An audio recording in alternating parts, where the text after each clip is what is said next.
Donc, pour ceux qui nous suivent sur Facebook ou Twitter, ils ont pu avoir de très belles images de la Cour de cassation. Pour ma part, à 50 ans, c'est la première fois que j'allais à la Cour de cassation, surtout dans la première chambre, qui est une chambre superbe, avec des dorures partout, des peintures, des sculptures. C'est vraiment très impressionnant.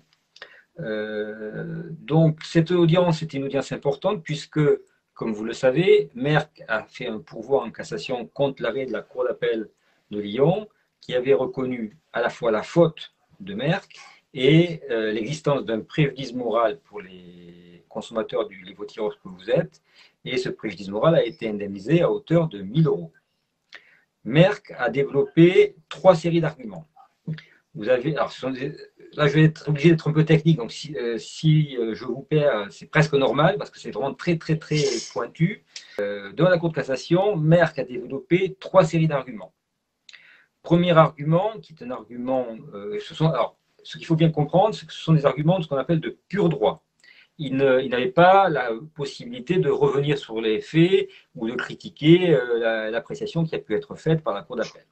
Les arguments de pur droit, donc, c'était premièrement de dire que la directive de 1985 sur les produits défectueux est d'application exclusive, et donc d'expliquer que comme nous ne sommes pas dans le cadre de cette directive, comme vous l'avez expliqué à plusieurs reprises, eh bien, la Cour d'appel a commis une violation de la loi et ne pouvait pas entrer en voie de condamnation. Sur ce premier argument, Maître Bouka, donc l'avocat au Conseil de la Cour de cassation qui nous représentait, petite parenthèse, devant la Cour de cassation, je ne pouvais pas plaider. Il y a seulement les avocats à la Cour de cassation qui peuvent prendre la parole et s'exprimer. En l'occurrence, c'est Maître Bouka. Alors, Nathalie, je vais vous couper la parole aussi parce que vous me faites des... Hop, voilà. C'est plus confortable, peut-être gré aussi parce que... Voilà, comme ça. Donc, sur ce premier argument, Maître Boucard a eu la possibilité d'expliquer que dans la directive de 1985 sur les produits défectueux, il était prévu que les États membres pouvaient continuer à appliquer, notamment pour les préjudices immatériels, et on va y revenir, cette notion de préjudice immatériel, l'application du droit commun. Et donc, contrairement à ce qui était plaidé, la directive sur les produits défectueux n'est pas exclusive et qu'il y a toujours possibilité de faire application du droit commun, c'est-à-dire de la responsabilité civile pour faute.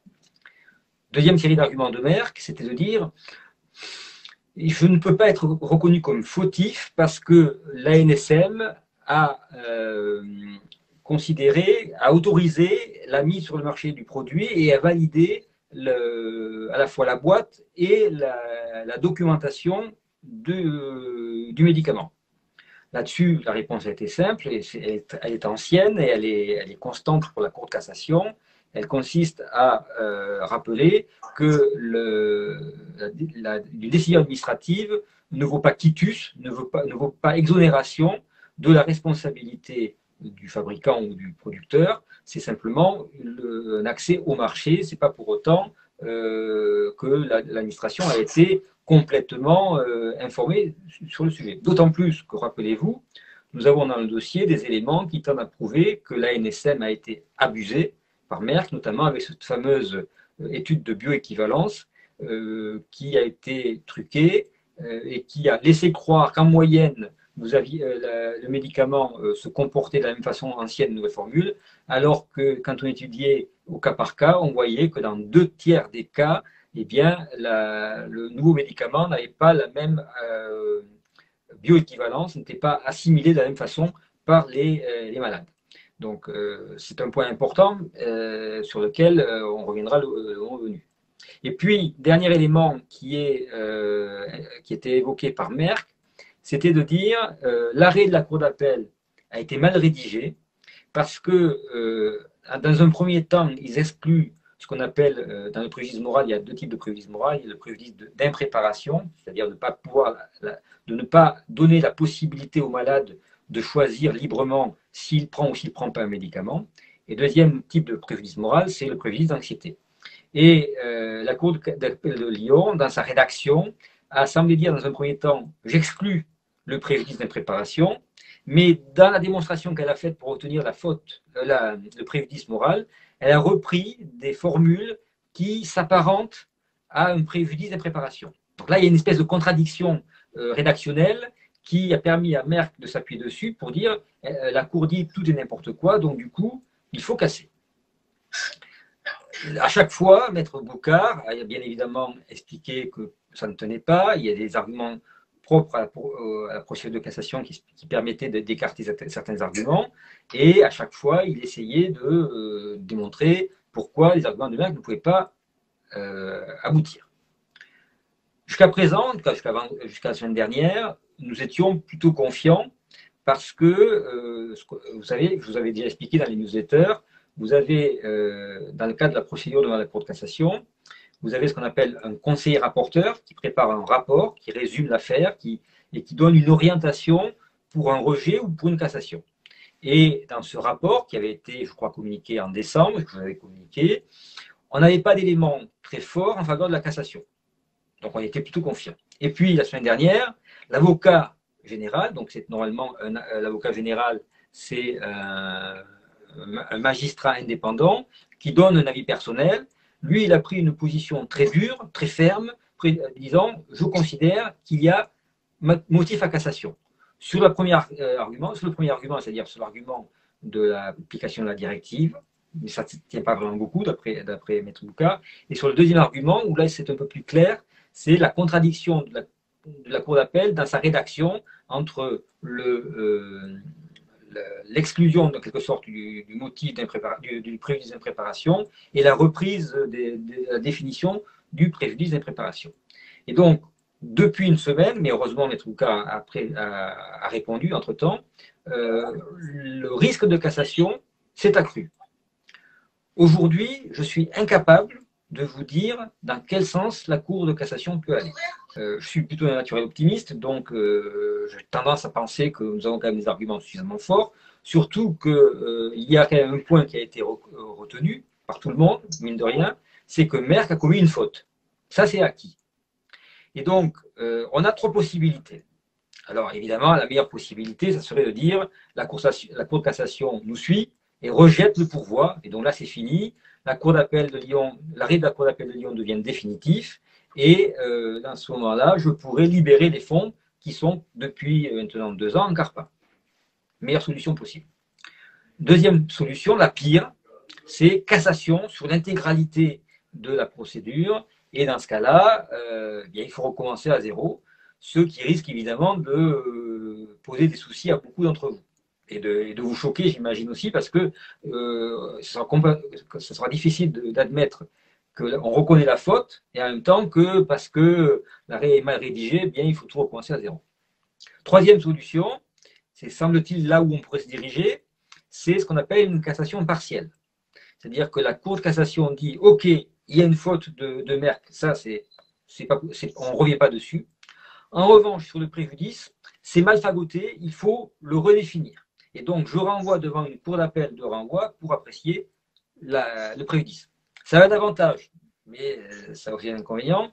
L'inconvénient, c'est qu'on repart pour un tour, pour une procédure devant la cour d'appel. Pas forcément à Toulouse, pas forcément à Lyon, ça peut être ailleurs en France. Ça a un avantage, c'est que le débat sur le quantum, c'est-à-dire le montant du préjudice, redevient d'actualité. Et là où on a eu que 1 000 € à Lyon, on pourrait peut-être avoir plus devant une autre cour d'appel. Rappelez-vous par exemple, dans le dossier PIP, vous savez, les prothèses mammaires, le préjudice moral, pour le seul fait de porter une prothèse mammaire, a été validé systématiquement à hauteur de 3 000 €. Donc, il y a matière, et pour l'amiante, c'est même, ça peut monter jusqu'à 15 000 €. Donc, dans ce cas-là, en cas de cassation partielle, on validerait le fait que Merck a commis une faute, mais on repartirait pour un tour pour la détermination du préjudice. Voilà où on en est aujourd'hui. Je n'ai pas de réponse triomphante à vous apporter. Je peux vous dire, la seule information sûre que je peux vous donner, c'est qu'on aura une décision le 16 mars 2022. Donc le 16 mars, dès que j'aurai l'arrêt, je pense que je ferai d'abord un autre tour de piste comme celui d'aujourd'hui pour vous informer et vous dire comment j'estime que l'on va gérer cette situation. Donc voilà ce qu'on peut dire aujourd'hui. Je pense que maintenant, vous allez avoir plein de questions. On va essayer de les concentrer, essayer de ne pas poser toujours les mêmes questions. Si vous voulez poser une question, vous prenez la main et le micro et vous posez la question de votre choix. Pour les gens qui sont sur Facebook, je vois les petits messages, donc je les lirai parce qu'il y a moins d'interactivité, mais je vois par exemple que Sandra nous dit: j'ai vécu l'enfer avec la nouvelle formule, j'ai eu des idées suicidaires. Malheureusement, c'est un exemple de préjudice que vous avez subi et qui a déjà été évoqué devant la Cour d'appel de Lyon et que la Cour d'appel avait entendu. Donc, je ne sais pas si par exemple Béate ou Annie veulent intervenir ou si d'autres personnes ont des questions. Donc,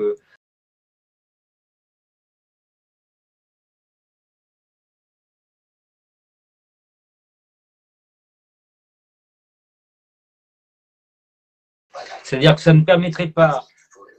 Vous savez, vous étiez au départ 4113 devant le tribunal et pardon, vous n'étiez plus que 3300 devant la Cour d'appel. Sont concernés que les 3300. Les 800 et quelques qui n'ont pas voulu aller à un appel ne sont pas concernés. De la même façon que si jamais la Cour de cassation confirmait l'arrêt de la Cour d'appel de Lyon, ils n'auront pas droit à demander les 1000 euros puisqu'ils sont sortis de la procédure. Et en plus, ils n'auront même pas le droit de revenir dans une nouvelle procédure qu'on pourrait relancer si jamais on gagne. J'évoque ça. Alors, j'évoque ça très rapidement. Si jamais, parce qu'il y a en 2017, lorsqu'on a lancé la procédure, il y a certaines personnes qui ne sont pas arrivées à s'inscrire ou qui sont inscrites trop tard, donc on leur a dit que ce n'était pas possible. Si jamais là on gagnait même partiellement, on pourrait très bien imaginer réouvrir la procédure et même peut-être se servir de ce levier pour dire à Merck: regardez, il y a encore 1000, 2000, 4000 personnes qui arrivent. Est-ce que vous voulez qu'on refasse un tour de piste judiciaire ou est-ce que vous ne voulez pas, une bonne fois pour toutes, qu'on s'assoie autour d'une table et qu'on trouve un accord? C'est encore possible, ça. J'en doute un petit peu connaissant Merck et son avocat, mais ça fait partie des possibles. De la même façon, parmi les hypothèses que je n'ai pas encore évoquées, mais que je garde en mémoire, vous avez la possibilité de dire: bon, ok, le civil, visiblement, ils nous ont pris pour des imbéciles, ils ont voulu bloquer. Mais il reste le pénal. Et n'oubliez pas que la procédure pénale à Marseille est toujours d'actualité, plus que jamais. Alors, je ne peux pas vous révéler ce qu'il y a dedans, puisque beaucoup de personnes ici ne sont pas parties civiles, donc je suis tenu au secret de l'instruction. Mais je peux vous dire que le juge continue à avancer, à réunir des preuves, à faire des expertises, et j'espère que d'ici 2 ans, on aura non seulement une mise en examen de Merck, mais aussi un renvoi de Merck et de l'ANSM, ou de certains membres de l'ANSM, devant le tribunal correctionnel, un peu comme ce qu'on a vu dans le dossier Mediator. Et ne vendons pas la peau de l'ours pour le moment. Le travail du juge d'instruction est en cours et c'est en parallèle de cette procédure.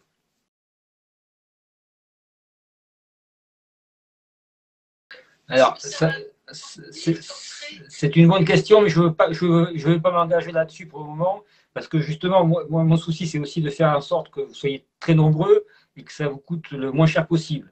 Donc, je sais très bien combien vous avez dépensé, tous, depuis le début, et vous m'avez fait confiance, et je vous en remercie. Et je ne pourrais pas le faire gratuitement parce que ce n'est pas possible, parce qu'il y a toujours beaucoup de travail dans ce genre de dossier. Mais on trouvera une bonne solution, surtout si on est dans une solution forte où on a quand même gagné, on a fait la moitié du chemin, c'est-à-dire la reconnaissance de la faute de Merck, par la confirmation de la reconnaissance de la faute de Merck par la Cour de cassation.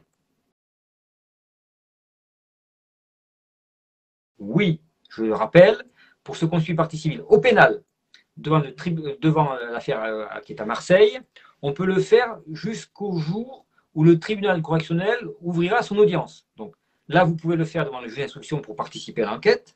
Et une fois que, comme je l'espère, le juge d'instruction aura renvoyé tout ce petit monde devant le tribunal correctionnel, vous aurez encore le temps de le faire. Mais d'après moi, il ne faut pas attendre.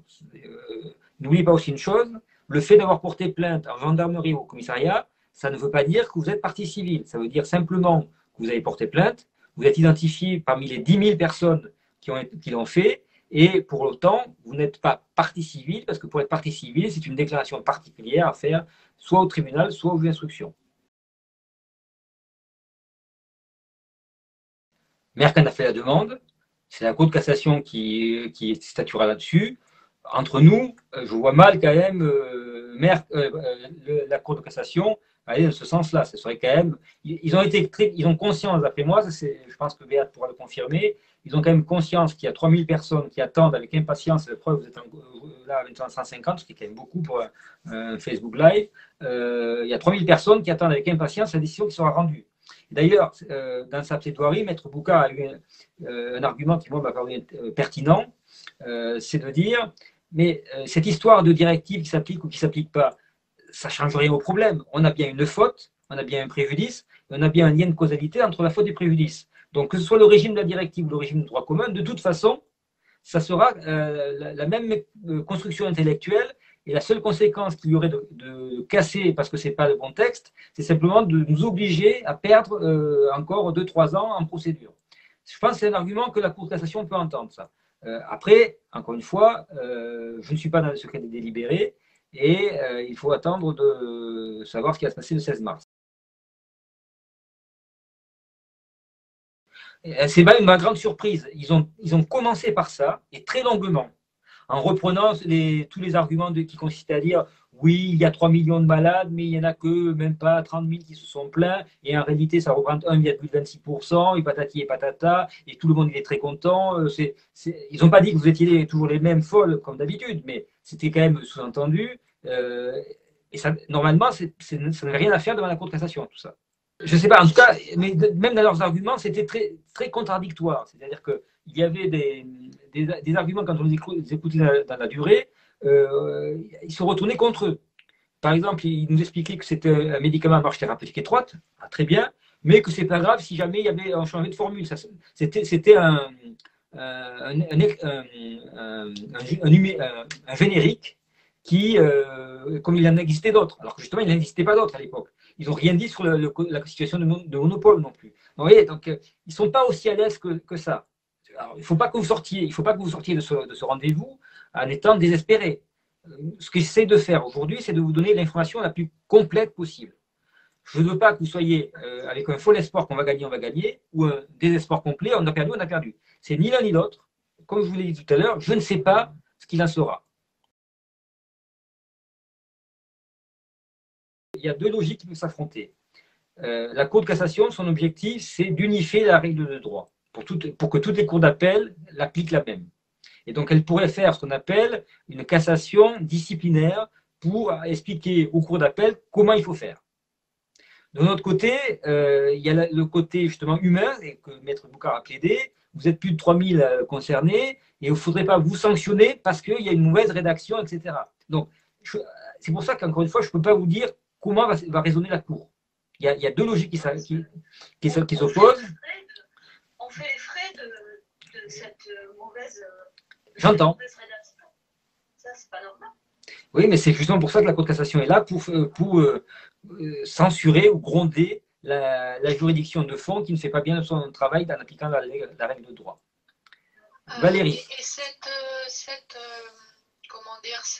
cette imprécision rédactionnelle dont vous avez fait état, maître, on n'avait pas, nous, de notre côté, enfin vous, de votre côté, détecté au préalable ce sujet, ce problème, qui pouvait justement être évoqué en cassation? Nous avions, bien évidemment, sur le préjudice moral, longuement développé dans les Écritures. Si vous les avez lus, il y a plein d'argumentations là-dessus. La rédaction de l'arrêt, moi, je l'ai découvert quand il a été communiqué. Donc, c'était après coup. Il était déjà trop tard. Oui, mais je comprends ce que vous dites, je l'entends, mais ça veut dire qu'on partait quand même avec un certain handicap. On partait en cassation avec un handicap, je pense. Oui, mais c'est d'ailleurs pour ça que Merck a foncé. Si vous voulez, bien évidemment. Merck a foncé pour deux raisons. Il y a ce handicap qui est en soi, qui existe, mais qui pour moi est subalterne. Pour Merck et son avocat, qui n'oubliez pas l'avocat que l'on retrouve dans Mediator, Dépakine, Essure et tous les gros problèmes médicaux en France, ce qu'on a réussi à faire avec l'arrêt de la Cour d'appel de Lyon, c'est d'ouvrir une brèche là où pour le moment ils étaient tranquilles avec l'application de la loi sur les produits défectueux. Et je vous rappelle ce que j'ai d'ailleurs plaidé à l'époque, on a trouvé une lettre du gouvernement français à la Commission européenne où le gouvernement français se plaint de la rédaction de la directive de 1985 parce que cela permet notamment aux producteurs de médicaments de se défausser sur la solidarité nationale. Dit autrement, le texte de la directive sur les produits défectueux est tellement compliqué qu'il est quasiment impossible d'obtenir la condamnation sur ce titre-là des fabricants de médicaments. Ce qui oblige l'État français à prendre en charge le coût de l'indemnisation des victimes. Et donc, le gouvernement français dit à la Commission, je vous demande de réformer sur le droit des médicaments cette question qui nous est préjudiciable. Et donc, on voit bien que c'est un problème qui est général, qui est un problème politique presque. Et ce qu'on avait réussi à faire devant la Cour d'appel de Lyon, c'est de dire, OK, la directive, elle s'applique normalement, mais il y a aussi un cas où on pourrait l'oublier, c'est le cas du préjudice moral, et c'est ce qu'on a développé, et en l'espèce, la faute, c'est une faute non pas sur la fabrication du médicament ou sur le fait que le médicament est défectueux, il n'est pas défectueux. Ce qui n'a pas fonctionné, c'est l'obligation d'information qui pèse sur le fabricant, obligation qui pèse directement sur le fabricant, parce que c'est aussi un des arguments qu'ils avaient, qui était de dire, oui, mais moi, les consommateurs, je ne les connais pas. Ce n'est pas moi qui prescris les médicaments, ce n'est pas moi qui le vends, ce n'est pas moi qui le distribue. C'est le pharmacien, c'est le médecin, etc. Donc, moi, je n'ai pas de relation de droit avec les patients, donc je n'ai pas d'obligation de les informer. Et on leur a démontré, texte communautaire en main, qu'il y avait des obligations réglementaires et légales d'information, surtout quand ils connaissent le danger d'un produit. Et c'est là qu'on revient à la question de la bioéquivalence, où ils avaient des informations qui montraient qu'ils savaient depuis le début que cette nouvelle formule pouvait engendrer dans 10 à 15% des cas, ce qui fait quand même entre 200 et 300 000 personnes minimum, c'est pas mal, donc dans 10 à 15% des cas, qu'il pouvait engendrer des perturbations de l'équilibre thyroïdien. Ça, ils le savaient, ils l'ont planqué sous le tapis, donc ils ont véritablement commis à la fois une faute par abstention en ne communiquant pas, et même intentionnelle en trompant la NSM. Donc là-dessus, vous voyez, il y a matière, mais on est devant la Cour de cassation, donc je vous dis tous les arguments qu'a pu utiliser Merck, comment nous on a essayé de les contrer. Je vous le redis, ça fait plusieurs années qu'on l'explique, mais cette procédure contre Merck n'a pas pour vocation de faire revenir les lévothyrox avec de lactose. Parce que nous, consommateurs, nous ne pouvons pas imposer aux fabricants de fabriquer tel ou tel produit. En revanche, n'oubliez pas qu'en 2018, nous avions demandé au gouvernement d'utiliser les pouvoirs que lui reconnaissent le Code de la santé publique pour justement obliger les fabricants de continuer à fabriquer du lévothyrox avec lactose.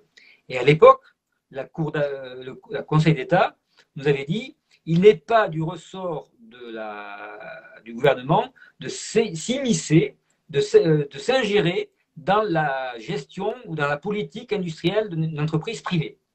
Ça peut se discuter, mais c'était la position du Conseil d'État. Et je remarque que d'autres personnes qui, après nous, sont revenues devant le Conseil d'État, se sont fait, elles aussi, débouter, même si elles ont oublié de le préciser, lorsque ça s'est passé. C'est l'union qui fait la force. Encore une fois, c'est parce que vous resterez unis que vous allez pouvoir répondre aux médecins. Il faut rien laisser passer. Il y a toujours des médecins, des professeurs nocebo qui parlent dans les journaux, etc. Il faut réagir. Moi, j'ai pas eu le temps, mais il y a un médecin je ne sais plus lequel, qui est intervenu dans le journal de l'Amgen pour continuer à baragouiner son histoire de nocebo, et que c'était dans votre tête, que tout ça, c'est n'importe quoi. Il faut le renvoyer dans ses buts. On a aujourd'hui des preuves scientifiques, comme quoi c'est pas dans votre tête, et que c'est quelque chose qui, médicalement, s'explique. On a un médicament à marche thérapeutique étroite.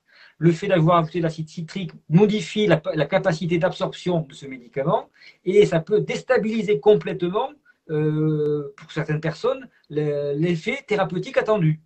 Et c'est prouvé, c'est statistique, c'est donné, et ça, ils ne veulent pas l'entendre, ils ne veulent pas le regarder. Malheureusement, il y a des médecins qui sont moins médecins et souvent trop politiques. Ça, c'est mon point de vue. On ne va pas rentrer dans ce débat qui est un autre débat. Si vous le voulez bien, je vous propose qu'on en reste là. Et puis, Excusez-moi, oui, Nicole. je voulais juste vous dire que ce genre de réunion comme ce soir, ça fait du bien, ça remotive. Bon, Et, c'est vrai que ça aide, ça nous aide parce que bon, certaines ont trouvé des solutions, d'autres n'en ont pas trouvé mais par rapport à ce médicament. Mais je crois que c'est important qu'on se revoie, on connaît régulièrement de temps en temps. ben, ça, c'est le rôle de toutes les associations. Et dans le passé, quand il n'y avait pas le Covid, elles faisaient des cafés thyroïdes, des choses comme ça. Donc peut-être que les associations peuvent lancer, ensemble ou séparément, des manifestations.